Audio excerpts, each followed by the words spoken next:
जय हिंद, जय भारत दोस्तों। आज हम बात करते हैं भारत की संविधान सभा की सबसे महत्वपूर्ण समिति, जिसे प्रारूप समिति कहते हैं। हालांकि संविधान सभा ने संविधान के निर्माण के लिए अनेक समितियों का गठन किया था। उनमें कुछ महत्वपूर्ण समितियां थीं और उनमें सबसे महत्वपूर्ण समिति थी बाबा साहब अम्बेडकर की अध्यक्षता में गठित की गई प्रारूप समिति।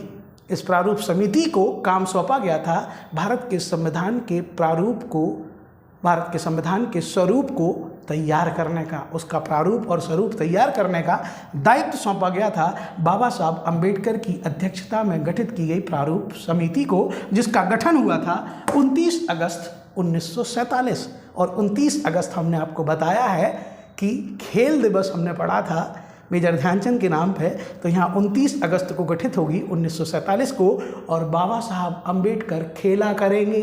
खेल दिवस के दिन गठित हुई थी। हालांकि ये खेल दिवस बहुत बाद में आया, इसका कोई युक्ति कहते हैं संबंध नहीं है, लेकिन याद करने के लिए हम याद कर लेंगे 29 अगस्त 1947 को गठित हुई थी संविधान सभा की सबसे महत्वपूर्ण समिति, जिसका नाम था प्रारूप समिति। अब आते हैं मुद्दे पे कि हमें सदस्यों के नाम याद करना है, जो बार बार मिस करते हैं। तो पूरे नाम तो याद होना मुश्किल है, लेकिन अगर हम कहते हैं उनके पीछे के नामों को याद कर लेंगे तो हमें याद करने में कठिनाई नहीं होगी। जैसे हम पढ़ेंगे आयंगर, अय्यर, मुंशी, मित्तल, खेतान। बाबा साहब अम्बेडकर के साथ आयंगर, अय्यर, मुंशी, मित्तल, खेतान। यहाँ आयंगर हैं, अय्यर हैं, मुंशी हैं, मित्तल हैं, खेतान हैं।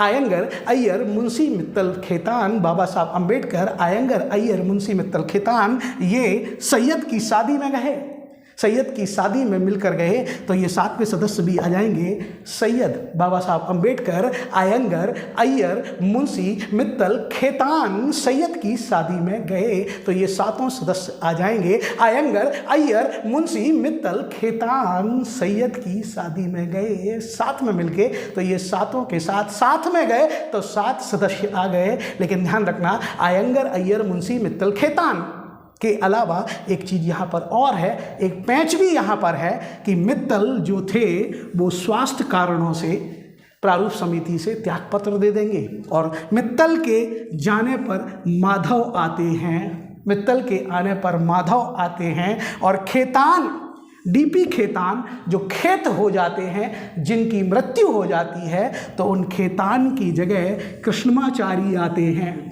ये 2 सदस्य प्रारूप समिति के बनने के बाद परिवर्तित होते हैं, एक तो माधव और एक कृष्णमाचारी। लेकिन ध्यान रखना, दोनों में भगवान कृष्ण की उपस्थिति रहेगी, भगवान कृष्ण की। मित्तल गए तो माधव आए। ध्यान रखना, माधव जो कि अर्जुन के द्वारा भगवान कृष्ण को भागवत गीता के उपदेश के दौरान बोला गया। जब कृष्ण कहते हैं अर्जुन को पार्थ कहते थे, तब अर्जुन प्रतिक्रिया में उन्हें माधव कहते थे, हे माधव। तो ध्यान रखना, मित्तल की जगह माधव आए और खेतान के खेत होने पर कृष्णमाचारी आए। तो इस तरीके से हम संविधान सभा की सबसे महत्वपूर्ण समिति प्रारूप समिति के 7 सदस्यों को और बाद में परिवर्तित 2 सदस्यों को याद कर सकते हैं। ध्यान रखना, जिस प्रारूप समिति में कहते हैं, जिस संविधान सभा में बाबा साहब अम्बेडकर का चयन, उनका निर्वाचन कहते हैं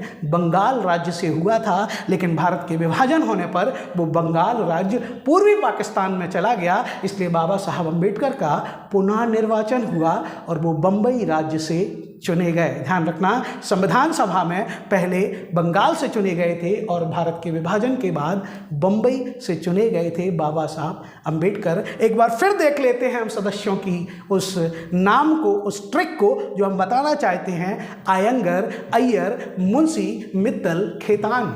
आयंगर, अय्यर, मुंशी, मित्तल, खेतान। मित्तल चले गए तो माधव आ गए, और खेतान खेत हो गए तो कृष्णमाचारी आ गए।